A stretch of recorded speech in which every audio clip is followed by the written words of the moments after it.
The morning fog rolled off Lake Washington like a gray blanket, obscuring the Seattle skyline and casting the city in the kind of ethereal light that made everything look like a dream sequence. From my corner office on the 40th floor of the Columbia Center, I watched the mist swirl around the Space Needle and wondered how something so beautiful could exist on such a devastating day. My name is David Harrison. I'm 36 years old, and I work as the managing director of Harrison Financial Services, the investment firm I built from nothing over the past 12 years. Most people would describe my life as successful by any reasonable measure. 7-figure annual income, penthouse apartment in Belltown, a portfolio of commercial real estate that spans 3 states. I've been featured on the cover of Seattle Business Magazine twice, spoken at conferences across the country, and built a reputation as one of the most innovative financial advisors in the Pacific Northwest. But success feels meaningless when you're preparing to bury your twin sister. The view from my office encompassed the entire Elliott Bay waterfront, from the industrial terminals in the south to the ferry docks that connected Seattle to the Olympic Peninsula. On clear days, I could see Mount Rainier rising like a white sentinel beyond the city's southern horizon, its glacial peak catching the morning light in ways that reminded me why I had chosen to build my life in this corner of the country. Seattle was a city that rewarded ambition and innovation, where technology companies and financial services firms created wealth at a pace that would have been unimaginable a generation earlier. Harrison Financial Services occupied the entire 39th and 40th floors of the Columbia Center, with conference rooms that offered panoramic views of the Puget Sound and office spaces designed to impress clients who trusted us with portfolios worth tens of millions of dollars. I had built the firm from a one-person operation working out of a shared office space in Pioneer Square to a company that managed over $2 billion in assets and employed 43 people who specialized in everything from retirement planning to complex international investments. The success had not come easily.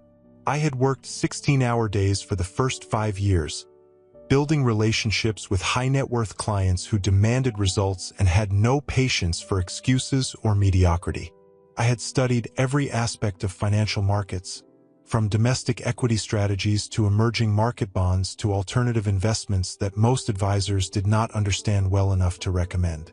I had earned advanced certifications in estate planning, tax optimization, and risk management, creating a knowledge base that allowed me to solve complex financial problems that other firms could not handle.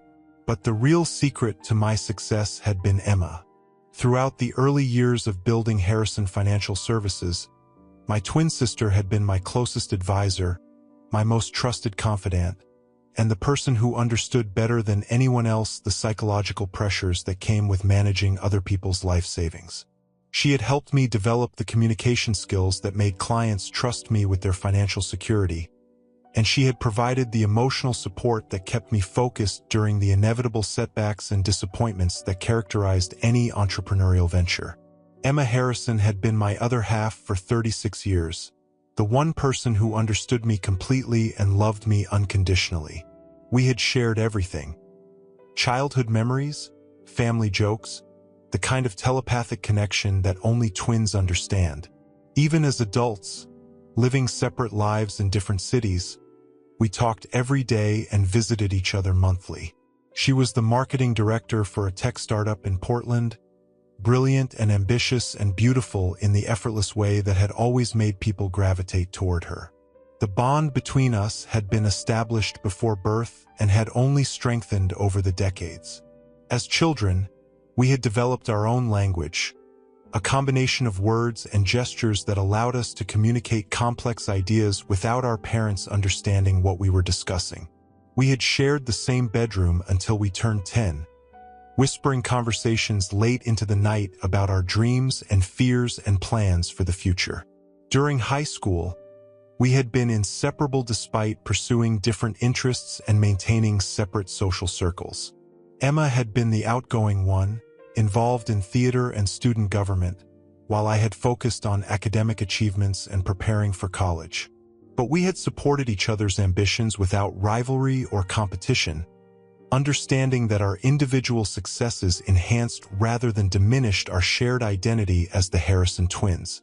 Even when we chose different universities, Emma attending Northwestern for communications while I studied economics at the University of Washington, we had maintained daily contact through phone calls, emails, and visits that helped us navigate the challenges of young adulthood while remaining anchored to the relationship that defined us both. Throughout college, we had been each other's primary emotional support system, sharing everything from romantic disappointments to academic triumphs to career anxieties. 3 weeks ago, Emma had been driving home from a client meeting on a rainy Thursday evening when her car skidded off Highway 26 and crashed into a stand of Douglas fir trees. The Oregon State Police said she died instantly, that the impact was so severe she would not have suffered. The funeral director in Portland had recommended a closed casket service, explaining that the trauma to her body made an open viewing inadvisable. The news of the accident had reached me through a phone call from my father at 11:30 on a Thursday night. I had been working late in my office, reviewing investment strategies for a client presentation the following day, when the call came through on my direct line. Richard Harrison's voice had been steady and controlled, delivering the information with the same clinical detachment he had used throughout his career as a federal judge. "David, there's been an accident. Emma's car went off the road near Portland tonight. The police say she didn't survive." The words had hit me like a physical blow, causing me to drop the phone and stagger backward into my desk chair. For several seconds, I had been unable to process what my father was telling me, my mind rejecting information that contradicted everything I believed about Emma's invincibility and permanence in my life. "That's not possible," I had said when I finally picked up the phone again. "I talked to Emma this afternoon. She was fine. She was excited about a new client presentation she was giving tomorrow. The police called an hour ago," my father had continued. "They found her driver's license in the wreckage. They're confident about the identification." The conversation that followed had been surreal, filled with logistical details about body identification, funeral arrangements, and notification of relatives that seemed to have nothing to do with my vibrant, intelligent, irreplaceable sister. My father had spoken about death certificates and transportation of remains with the same methodical approach he had used throughout his judicial career, treating Emma's death as an administrative problem that required efficient resolution. I had arranged to have Emma's body transported to Seattle for the funeral service, wanting her to be buried in the family plot at Lakeview Cemetery where our grandparents rested. It was what our parents wanted, what tradition demanded, what felt right for keeping the Harrison family together even in death. The logistics had been complicated, requiring coordination between funeral homes in 2 states and compliance with regulations governing the transportation of human remains across state lines. The memorial service was scheduled for 2 o'clock at First Presbyterian Church, the same Gothic revival sanctuary where Emma and I had been baptized as infants and confirmed as teenagers. I had spent the past 3 weeks planning every detail: the flowers, the music, the reception afterward at the Fairmont Olympic Hotel. Emma would have appreciated the elegance and attention to detail, the way everything was coordinated to honor her memory without being overly sentimental or maudlin. The church had been a constant in our lives throughout childhood and adolescence, a place where our family had gathered for Christmas services and Easter celebrations, where Emma and I had participated in youth groups and summer programs that had shaped our values and our understanding of community responsibility. The Gothic architecture and stained glass windows had provided a sense of grandeur and permanence that made it the natural choice for Emma's memorial service. Our parents, Richard and Margaret Harrison, had been surprisingly unhelpful during the planning process. They claimed to be too overwhelmed by grief to make decisions about flowers or readings or reception menus. But their grief seemed strangely detached, more like the performance of people who understood they were expected to mourn rather than the raw devastation of parents who had lost a child. Richard Harrison was a retired federal judge, a man accustomed to maintaining composure under pressure, and presenting a dignified facade regardless of his private emotions. At 72, he remained an imposing figure, tall and silver-haired, with the kind of judicial bearing that commanded respect in courtrooms and social gatherings alike. He had built his career on careful deliberation and measured responses, traits that served him well on the bench but made him seem distant and calculating in personal relationships. Throughout my childhood, my father had been the kind of parent who showed love through high expectations rather than emotional warmth. He had attended my school events and sporting activities with dutiful regularity, but his approval had always felt conditional on my performance and achievements. He had celebrated my academic successes and professional accomplishments with the same reserved satisfaction he might have shown for a favorable legal ruling, acknowledging my efforts without ever expressing the kind of unconditional pride that I had seen other fathers demonstrate toward their children. His response to Emma's death had been consistent with this pattern of emotional restraint. He had handled the necessary arrangements with efficient competence, making phone calls to insurance companies and government agencies, coordinating with funeral directors and cemetery administrators, managing the logistics of death with the same systematic approach he had brought to complex legal cases. But he had shown little evidence of the grief that should have accompanied the loss of a daughter, treating Emma's death as a problem to be solved rather than a tragedy to be mourned. Margaret Harrison had been a prominent socialite and philanthropist before her recent struggles with what the family diplomatically called memory issues. At 68, she drifted in and out of lucidity, sometimes sharp and engaged, other times confused about basic facts like what year it was or which of her children was visiting. Her condition had worsened significantly over the past year, requiring full-time care that Richard managed with the same methodical approach he brought to everything else. My mother's cognitive decline had been gradual but unmistakable, beginning with small lapses in memory and episodes of confusion that we had initially attributed to stress or normal aging. But over the past 2 years, her symptoms had progressed to include periods of disorientation, difficulty recognizing familiar people, and an inability to maintain coherent conversations about recent events.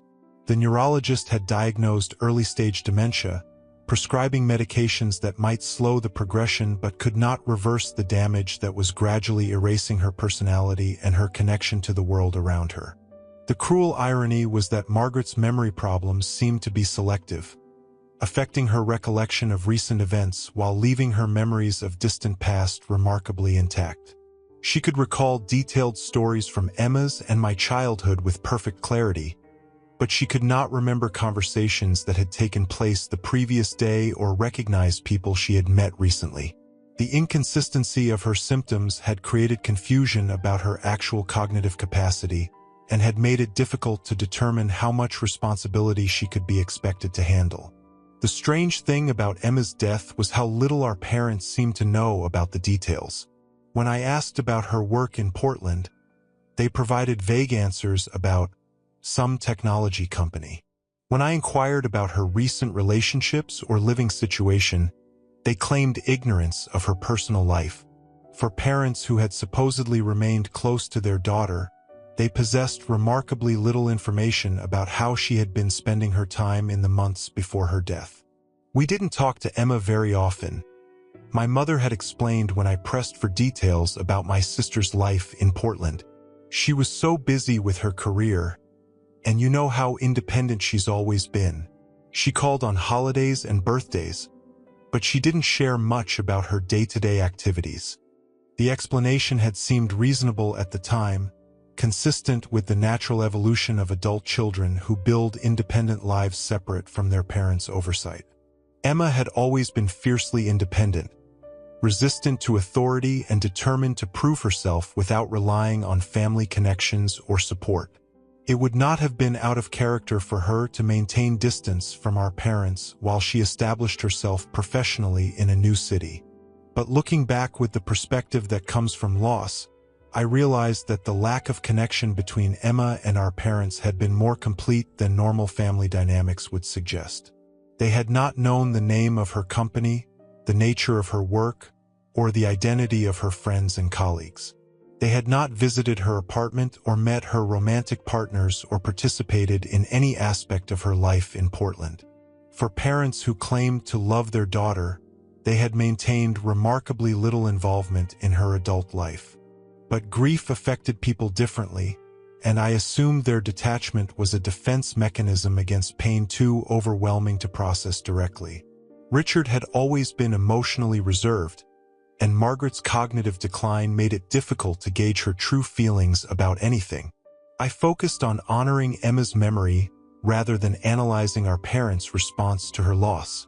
The morning of the funeral had dawned gray and misty, with the kind of Pacific Northwest weather that matched my emotional state. I had awakened in my penthouse apartment at 5:30, unable to sleep despite the exhaustion that had characterized the past 3 weeks. I had made coffee and stood on my balcony, watching the sunrise gradually burn through the fog that blanketed Elliott Bay, trying to prepare myself emotionally for the ordeal of burying my twin sister. The church began filling with mourners at 1:30. Colleagues from my firm, Emma's friends from college, neighbors and family friends who had known the Harrison twins since childhood. I stood at the front of the sanctuary greeting people and accepting condolences, playing the role of the surviving twin with the same professional competence I brought to client presentations and board meetings. "David, I'm so sorry for your loss," said Jennifer Walsh, my assistant at the firm. Emma was such a vibrant person.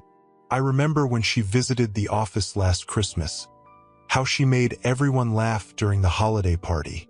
I thanked Jennifer and accepted her hug, but something about her comment nagged at me. Emma had not visited my office last Christmas.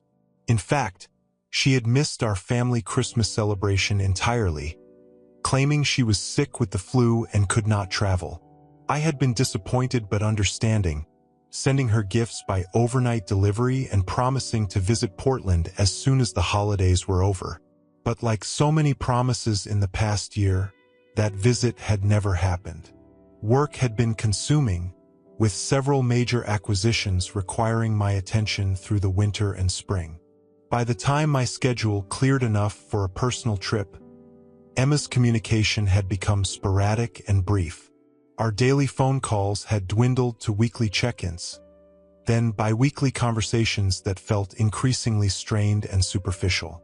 The gradual deterioration of our communication had been so subtle that I had not recognized it as a pattern until after Emma's death forced me to examine our relationship with the clarity that comes from loss. Looking back, I could see that Emma had been gradually withdrawing from our relationship over the past year. She declined invitations to visit Seattle, made excuses to avoid family gatherings, and spoke in generalities when I asked about her life in Portland. At the time, I had attributed her distance to the natural evolution of adult siblings who were building independent lives. Emma had always been the more adventurous twin, eager to explore new experiences and establish her own identity separate from our shared childhood. I had assumed that her reduced communication reflected her excitement about new opportunities and relationships rather than any problem with our family dynamics. But now, standing at her funeral and trying to make sense of the fragments of information I had about her final year, I wondered if there had been something more significant happening that I had failed to recognize or address. Had Emma been dealing with problems that she felt unable to share with me? Had she been protecting me from knowledge that she thought would be harmful or dangerous?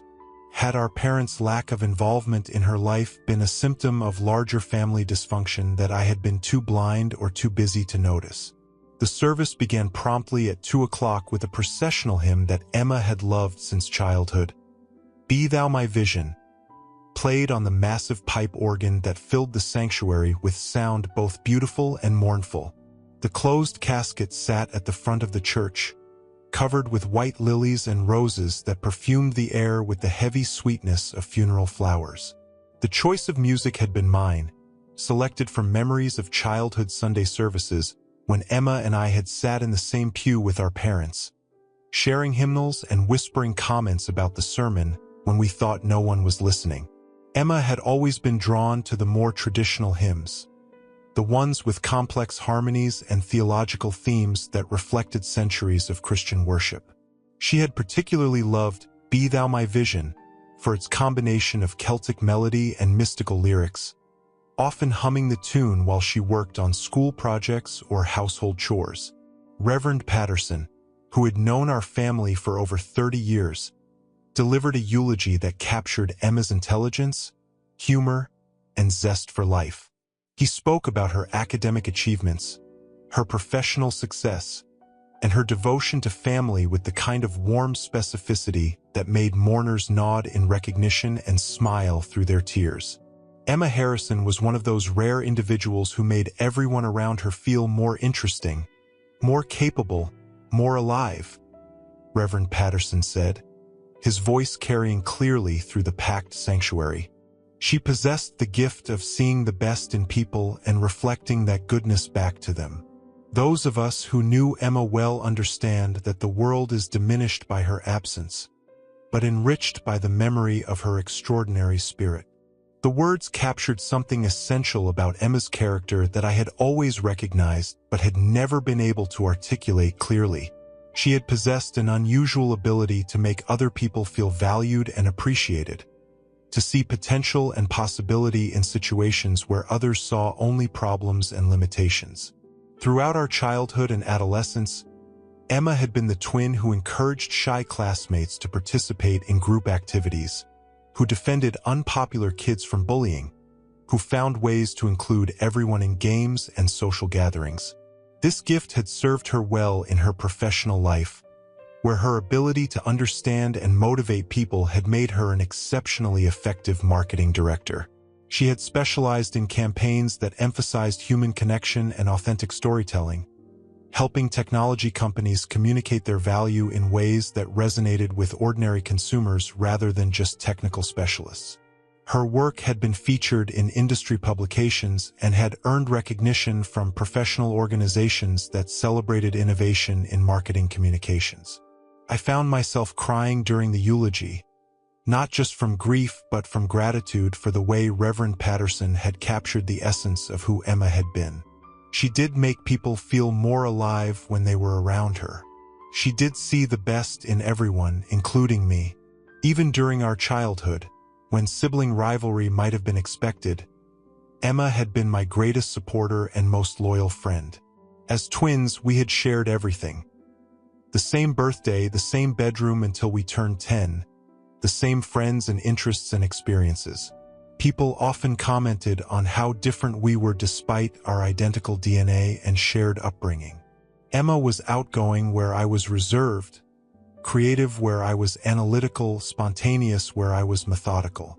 But those differences had made us complementary rather than competitive, each of us bringing strengths that balanced the other's weaknesses. The dynamic between us had been established early and had remained consistent throughout our lives.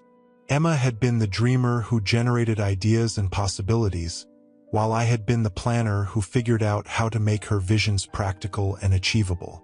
She had provided inspiration and motivation, while I had supplied organization and follow-through.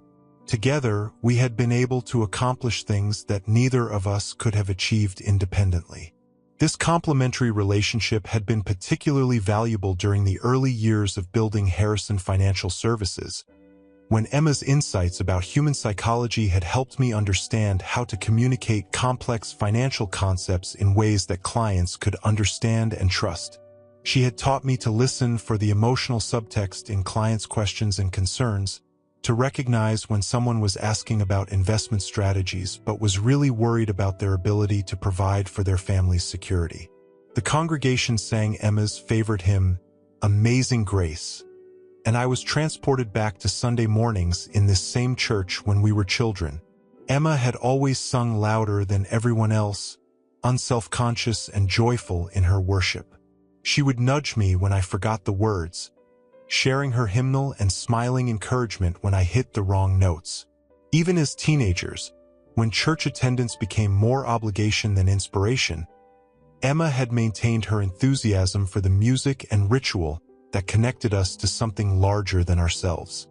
The memory of Emma's voice raised in song brought fresh tears to my eyes, Not just because I would never hear her sing again, but because I realized how many small moments of connection and joy I had taken for granted during the 36 years we had shared.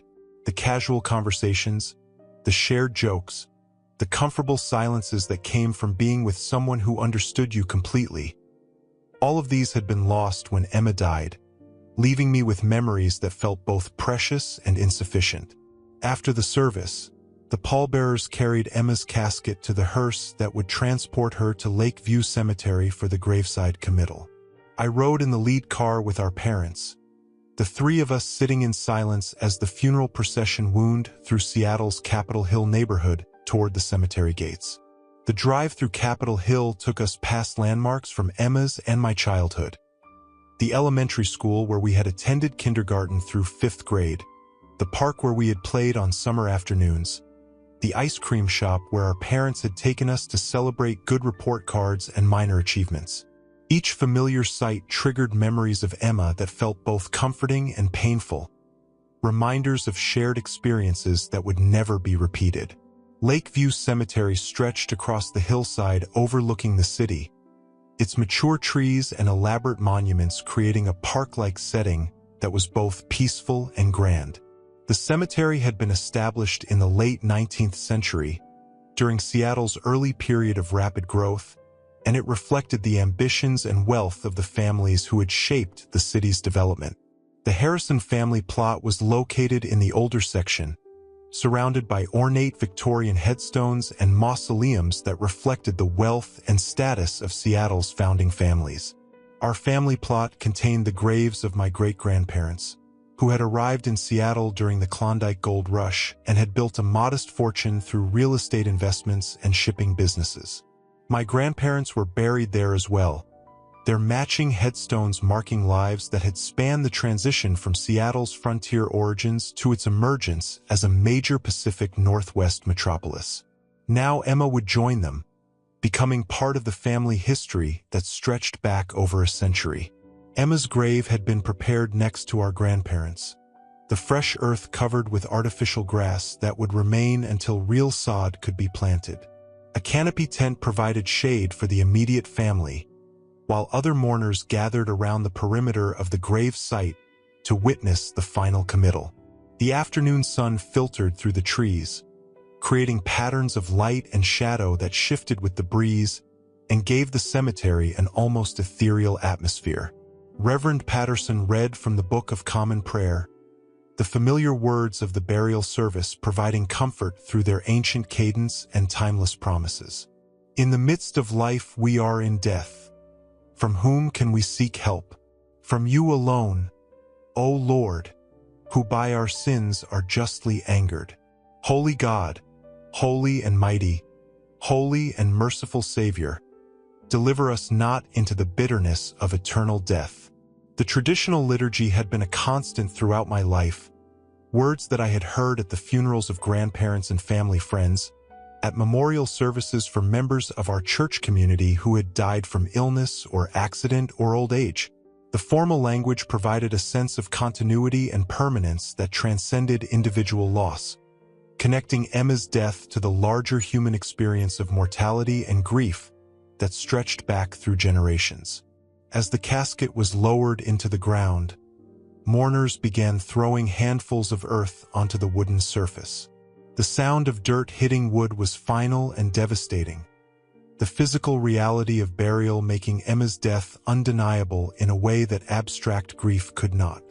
I stood at the edge of the grave watching my twin sister disappear into the earth, feeling like half of my soul was being buried with her.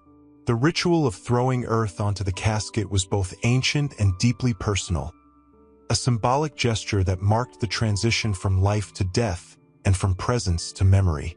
Each handful of soil represented a final goodbye, an acknowledgement that Emma's physical existence had ended and that our relationship would continue only through memory and legacy.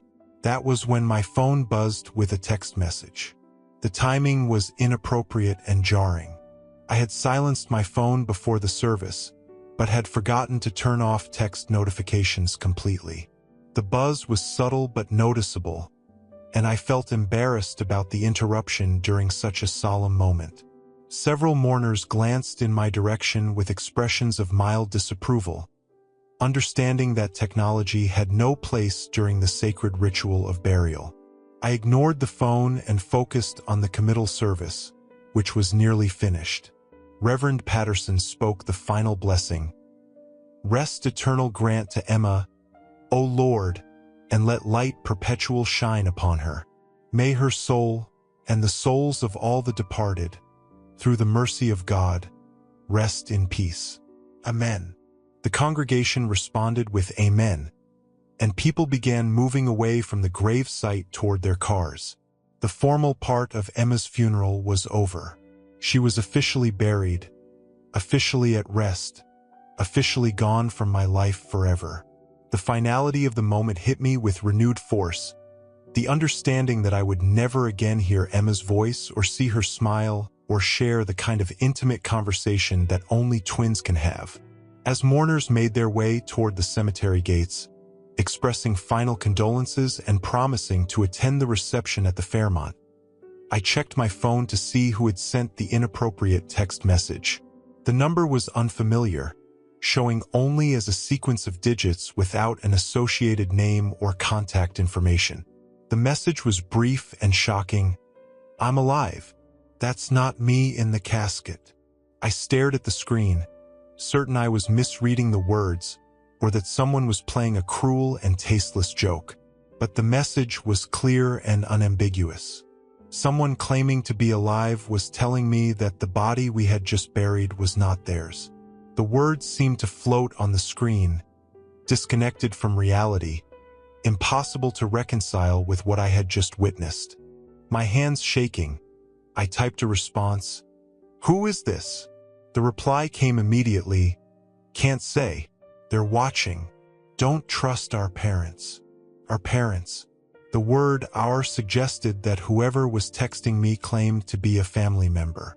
But the only family member who could legitimately use that pronoun was Emma, and Emma was dead.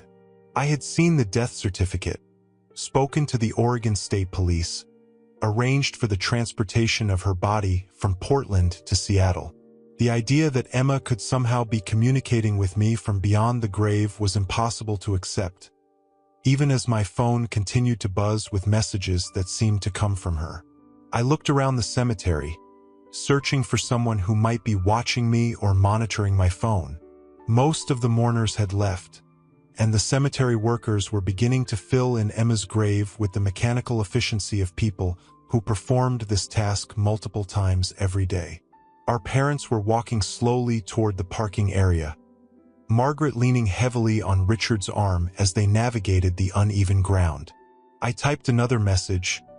"This isn't funny. Emma is dead."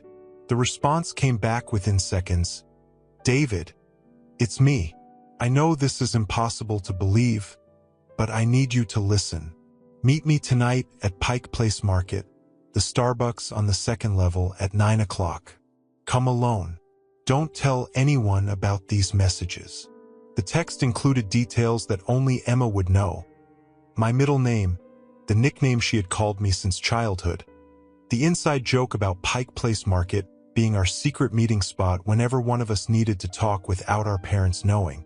Either this was really Emma, or someone had gone to extraordinary lengths to research our private family history.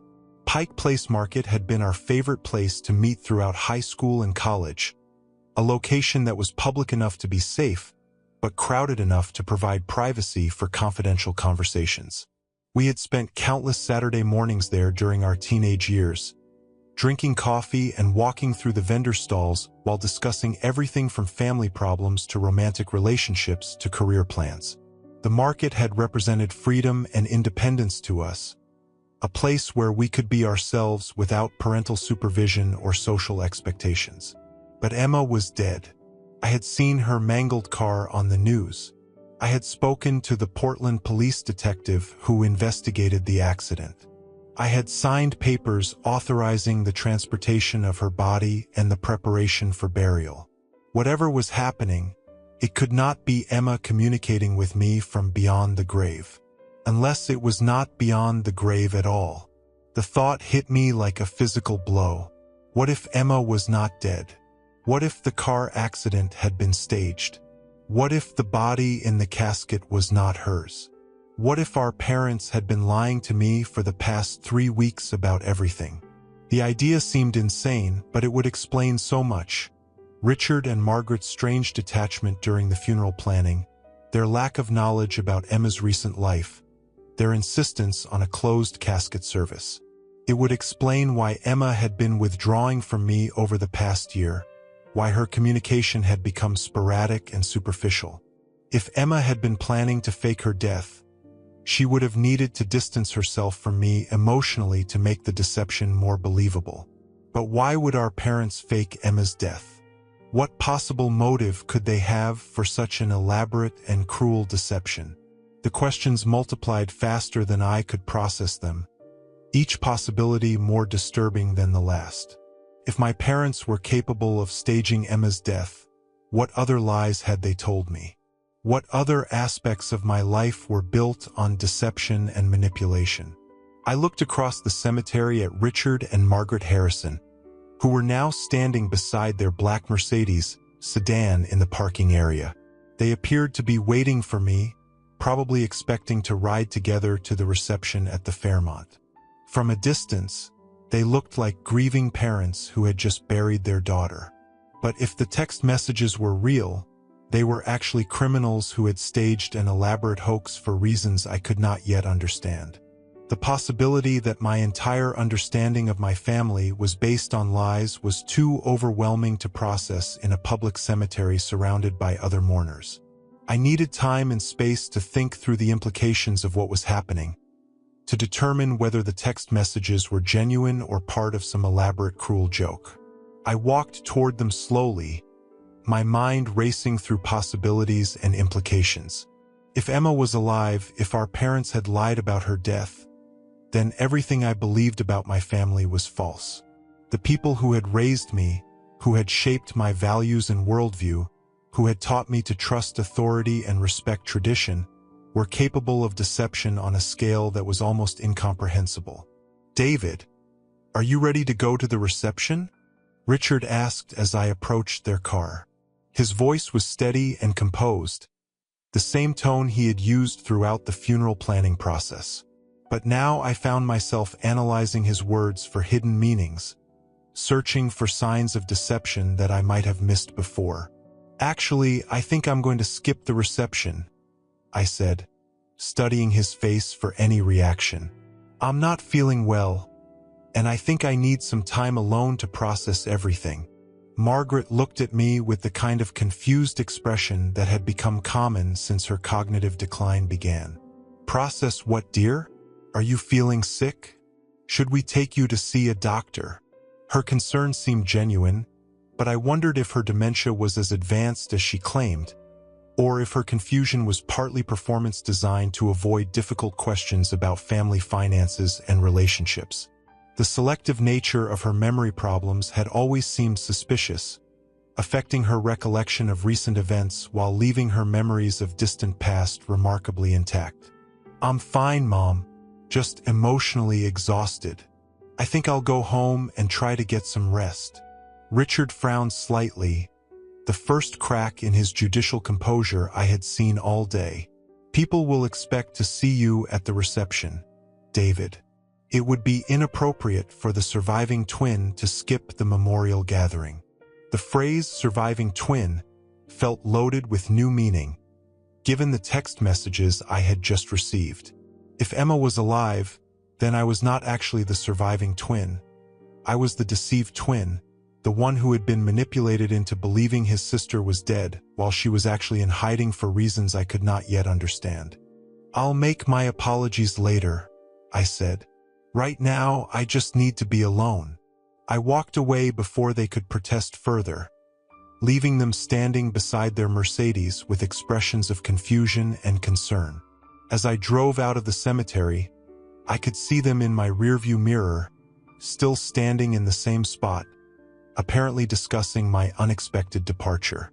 Their body language suggested agitation and uncertainty, as if my behavior had disrupted plans they had made for the afternoon. The rest of the afternoon passed in a haze of anxiety and disbelief. I returned to my penthouse apartment and paced the floors, reading and rereading the text messages, trying to convince myself that they were either hallucinations brought on by grief or a cruel hoax perpetrated by someone with access to private family information. My apartment felt like a sanctuary and a prison simultaneously, its familiar comforts now tainted by the possibility that everything I believed about my life was based on deception. The view of Elliott Bay that usually calmed my nerves now seemed like a barrier separating me from truth, a beautiful distraction that had kept me from noticing the lies that surrounded me.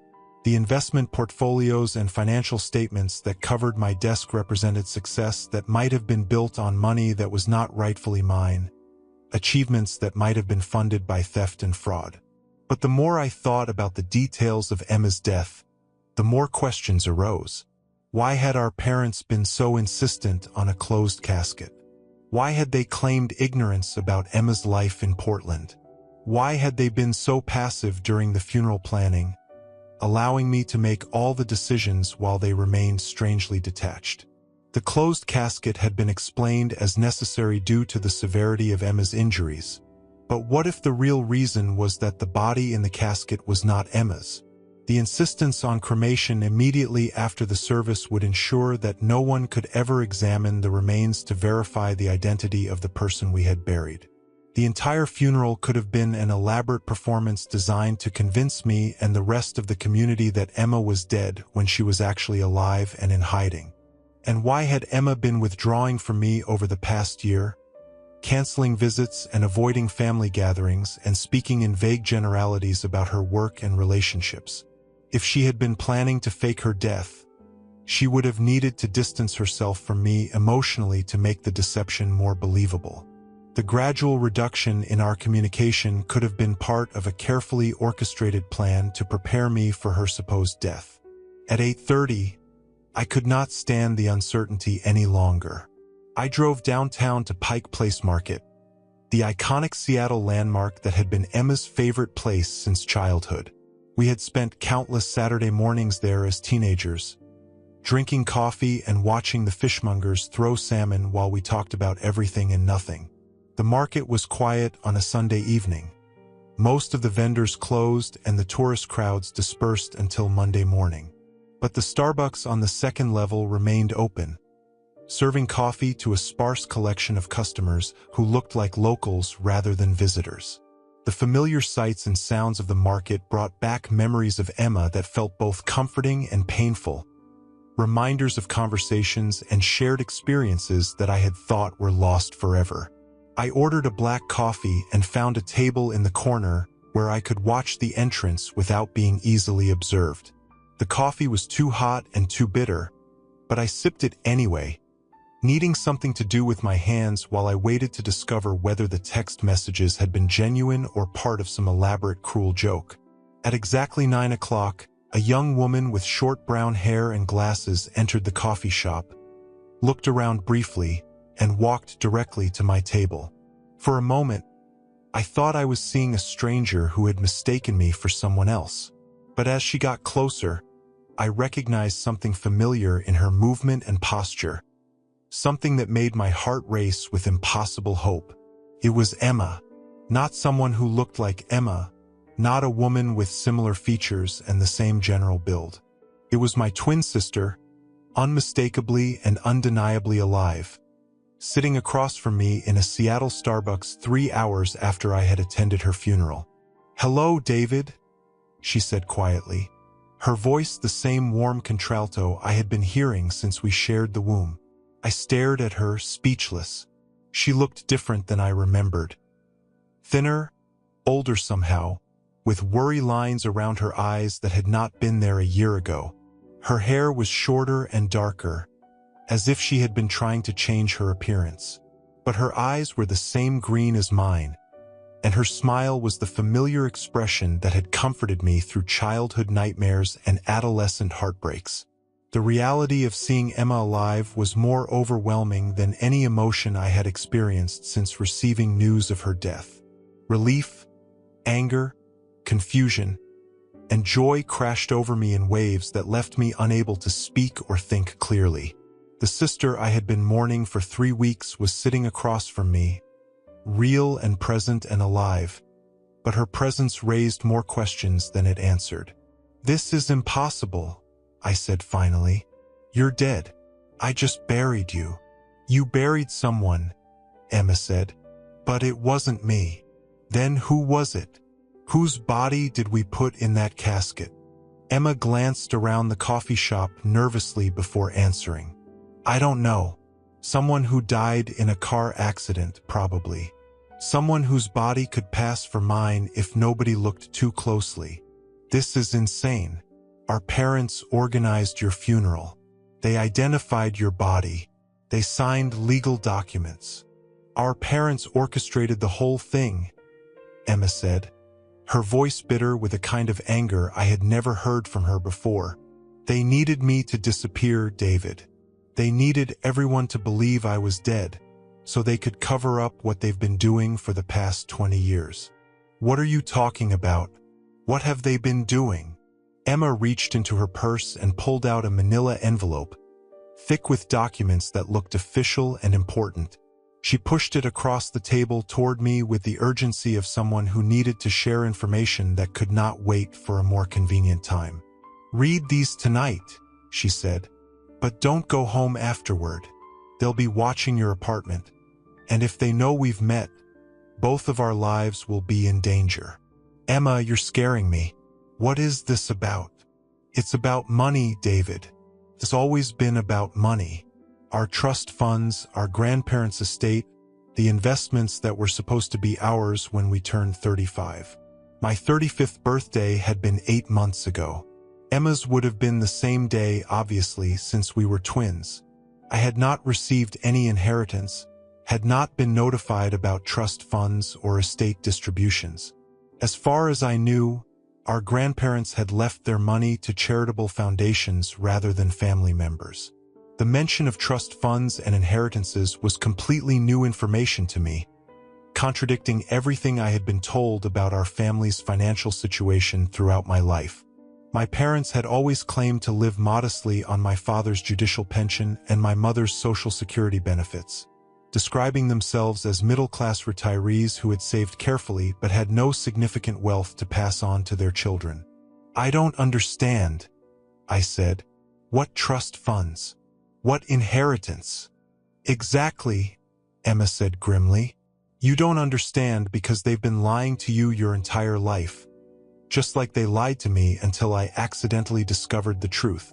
She stood up abruptly, glancing toward the entrance as if she expected someone to appear at any moment. Her nervousness was palpable, the behavior of someone who had been living in fear and hiding for an extended period of time. "I have to go. Read the documents tonight, but do it somewhere safe. A hotel room, maybe, or a friend's house. Somewhere they won't think to look for you." "Wait," I said, reaching for her arm. "How long have you been alive? Where have you been living? Why didn't you contact me sooner?" "I've been hiding for 3 weeks. Ever since I realized they were planning to kill me for real. I contacted you tonight because I couldn't let you keep living the lie they've constructed around both of us." She leaned down and kissed my forehead, the same sisterly gesture she had been making since we were children. The familiar warmth of her touch confirmed that this was really Emma, not some elaborate impersonation or hallucination brought on by grief. "I love you, David. I've missed you every day for the past year. But I need you to understand that the people who raised us are not who you think they are. They're criminals, and they're dangerous, and they've been stealing from us since the day our grandparents died." Before I could respond, Emma was gone, disappearing into the evening crowd around Pike Place Market like a ghost who had delivered her message and returned to whatever realm the dead inhabited. Except she was not dead. She was very much alive, and hiding from our parents for reasons I was only beginning to understand. I sat in the coffee shop for another hour, holding the manila envelope and trying to process what had just happened. My twin sister, whose funeral I had attended that afternoon, was alive and in hiding from our parents. She claimed that Richard and Margaret Harrison were criminals who had been stealing from us for 20 years. She had given me documents that would supposedly explain everything, but warned me not to read them at home because our parents were watching my apartment. The rational part of my mind insisted that this was all some kind of elaborate hallucination brought on by grief and stress. People did not come back from the dead to deliver manila envelopes full of incriminating documents. Parents did not fake their children's deaths to cover up financial crimes. These things happened in movies and television shows, not in real life among respected families in Seattle's professional community. But the emotional part of my mind, the part that had known Emma since before birth, was absolutely certain that the woman I had just spoken to was my twin sister. The way she moved, the way she spoke, the way she kissed my forehead. These were not things that could be faked or imitated. Emma was alive and she was in danger, and our parents were somehow responsible for both facts. I drove to the Fairmont Olympic Hotel and registered for a room under a false name, paying cash and avoiding security cameras as much as possible. The night manager looked at me strangely, probably wondering why someone would need a hotel room in their own city and pay for it with cash rather than a credit card. But hotels deal with all kinds of unusual requests, and he processed my registration without asking questions.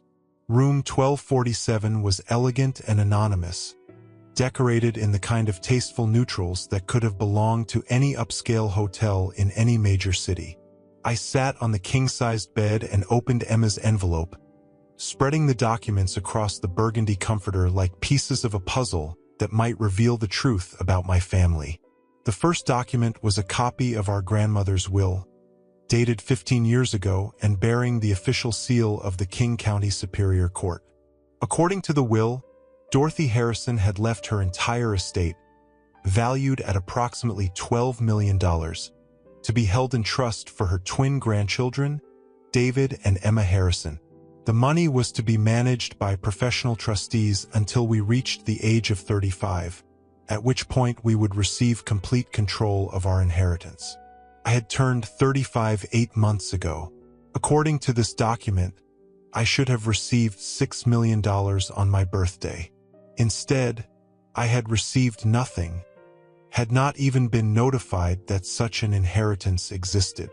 The revelation that I was supposed to be a millionaire several times over was shocking enough, but the implications were even more disturbing. If this will was authentic, then someone had been preventing me from receiving my rightful inheritance for over 8 months. The second document was a series of bank statements showing regular withdrawals from the Harrison Family Trust over the past 15 years. The withdrawals were substantial, sometimes $50,000 at a time, and they were authorized by signatures that looked like Richard Harrison's handwriting. The trust balance, which should have grown to over $15 million with proper investment, had been systematically depleted until only a few $100,000 remained.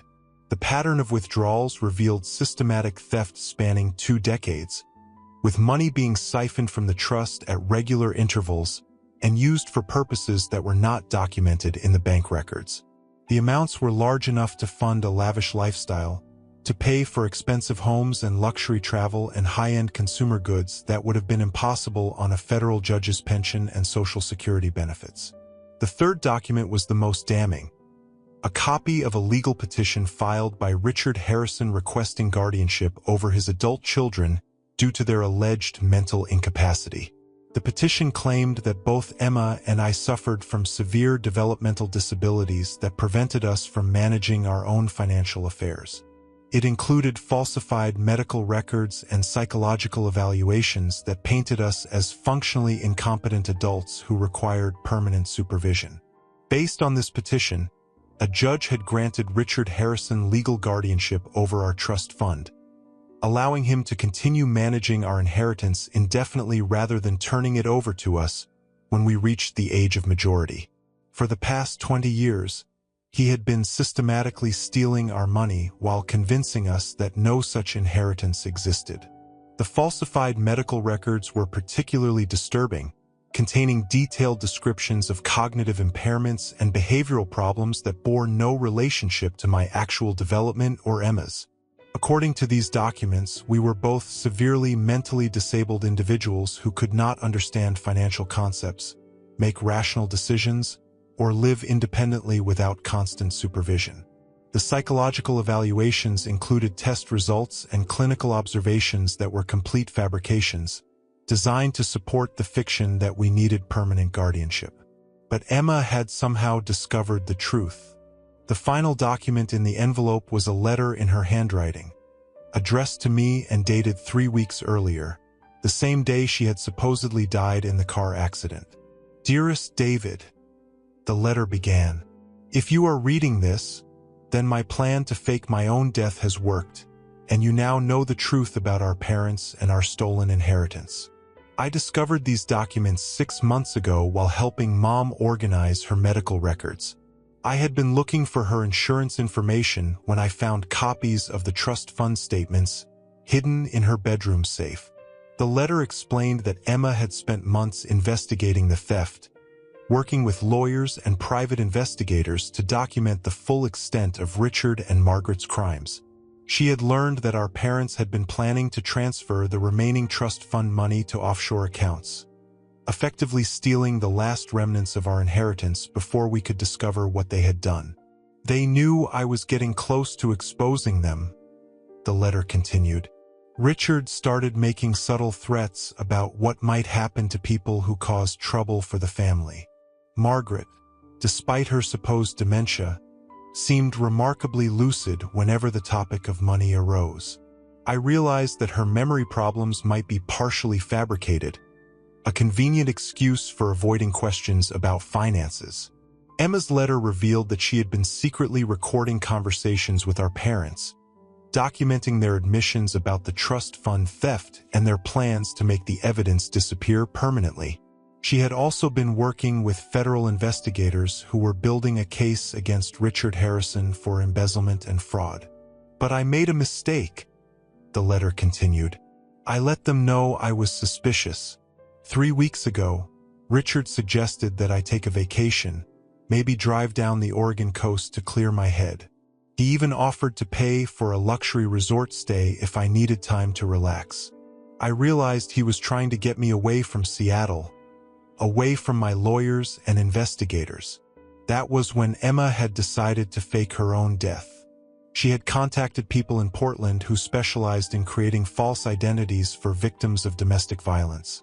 People who knew how to help someone disappear completely when their lives were in danger. They had helped her stage the car accident, providing a body that could pass for hers and ensuring that the crash scene looked authentic enough to satisfy police investigators. I needed you to believe I was dead, the letter explained. If Richard and Margaret suspected I was alive and hiding, they would have found me eventually. But if they believed I was gone, they would focus on covering their tracks and securing the remaining money.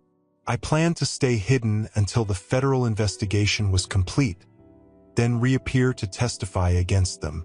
But something had gone wrong.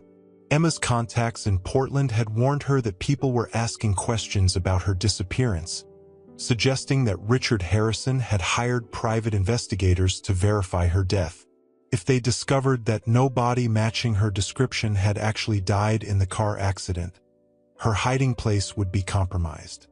That's why I had to contact you tonight, the letter concluded. I need your help to finish exposing them before they discover I'm alive.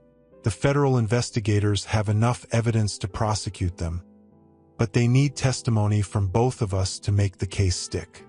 Are you willing to help me bring down the people who stole our childhood, our inheritance, and our trust? I set down the letter and looked around the anonymous hotel room, trying to process the magnitude of what Emma had revealed. Our parents, who had raised us with apparent love and attention, were sophisticated criminals who had been stealing from us for 2 decades. They had falsified medical records to maintain legal control over our inheritance. They had threatened Emma when she got too close to the truth, and they had helped her fake her death because they believed she was actually dead. But now Emma was asking me to help expose them, to testify against the people who had shaped my entire worldview and identity. Everything I believed about family loyalty, filial obligation, and respect for authority was based on the assumption that Richard and Margaret Harrison were honorable people who deserved my gratitude and obedience. If Emma's documents were authentic, and they appeared to be, then my parents were criminals who had manipulated my emotions and exploited my trust to cover up their theft. The love and approval I had spent 36 years trying to earn was nothing more than a performance designed to keep me compliant and grateful while they robbed me of everything that should have been mine. My phone buzzed with another text message. This time it was from Richard Harrison. "David, we're concerned about you. Your sudden departure from the reception was very unlike you. Please call us when you get this message so we know you're safe." The concern sounded genuine, but after reading Emma's documents, I heard sinister undertones that I had never noticed before. Were they actually worried about my well-being? Or were they concerned that my behavior indicated suspicion about Emma's death? I turned off my phone without responding and tried to sleep, but my mind raced through decades of family interactions, searching for signs I had missed, clues that might have revealed the truth about my parents' character.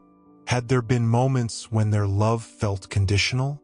Had there been times when their concern seemed calculated rather than genuine? Had I been so desperate for their approval that I had ignored evidence of their deception?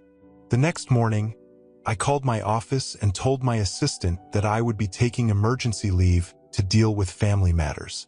Then I drove to the address Emma had provided in her letter, a small law office in Georgetown where federal investigators were building their case against Richard Harrison. Special Agent Sarah Chun of the FBI White-Collar Crime Division was expecting me. She was a compact woman in her early 40s with intelligent eyes and the kind of professional competence that inspired immediate confidence. Her office was lined with law books and case files, including a thick folder labeled Harrison Family Trust Investigation. "Mr. Harrison," Agent Chun said, gesturing for me to sit in the chair across from her desk, "your sister told me you might be contacting us once you learned the truth about your parents' activities." "Is Emma safe?" I asked. "She's in federal protective custody. We moved her to a secure location as soon as she contacted us last night. She's fine, but she's been living under considerable stress for the past 3 weeks." Agent Chun opened the Harrison file and showed me additional documents that Emma had not included in her envelope. Bank records, investment statements, and correspondence that painted a detailed picture of systematic theft spanning 2 decades. "Your father has been very clever," Agent Chun explained. "The trust fund theft was technically legal because he had been granted guardianship based on falsified medical records. But the falsification itself is a federal crime, as is the misappropriation of funds intended for your benefit." "How much did they steal?" "Approximately $11 million over 20 years. Your grandmother's original bequest, plus investment returns that should have grown the trust to over $15 million. I sat in the agent's office learning about crimes that had shaped my entire life without my knowledge. Richard and Margaret Harrison had stolen not just money, but my sense of reality itself. They had convinced me to be grateful for a childhood that was paid for with my own inheritance. They had manipulated my emotions to keep me from questioning their authority or investigating my family's finances. "We need your testimony to complete our case," Agent Chun said. "Emma's evidence is substantial, but having both twins testify about the deception will make our case much stronger." "What happens to them if they're convicted?" "Federal charges for embezzlement and fraud typically carry sentences of 10 to 20 years. Your father's judicial position makes his crimes particularly egregious, so he's likely to receive the maximum penalty, 20 years in federal prison.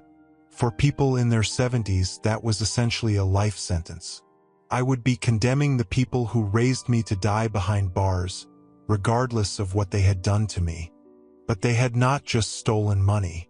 They had stolen my identity, my understanding of who I was and where I came from. They had convinced me to be grateful for their theft while systematically robbing me of everything that should have been mine. "I'll testify," I said. The federal investigation moved quickly once I agreed to cooperate. Within a week, Richard and Margaret Harrison were arrested at their Bellevue home and charged with conspiracy, embezzlement, and filing false documents with federal agencies.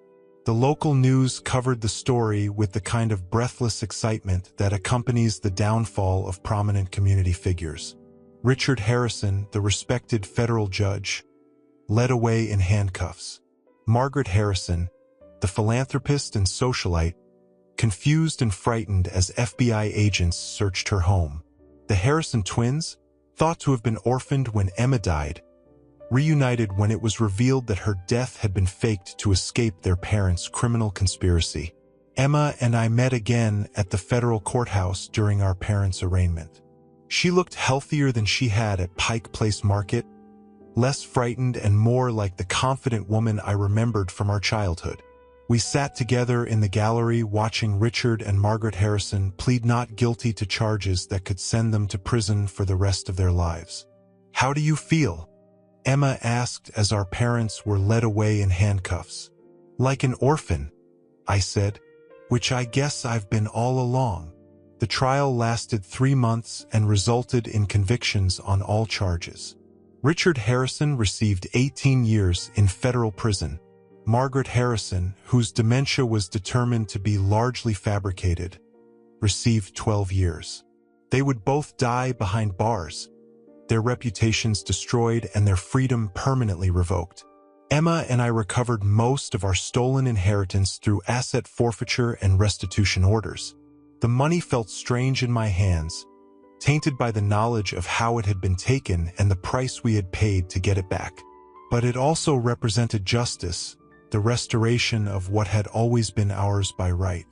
We used part of the money to establish a foundation that helped other victims of family financial abuse, people whose trust had been betrayed by parents, guardians, or relatives who had stolen their inheritances.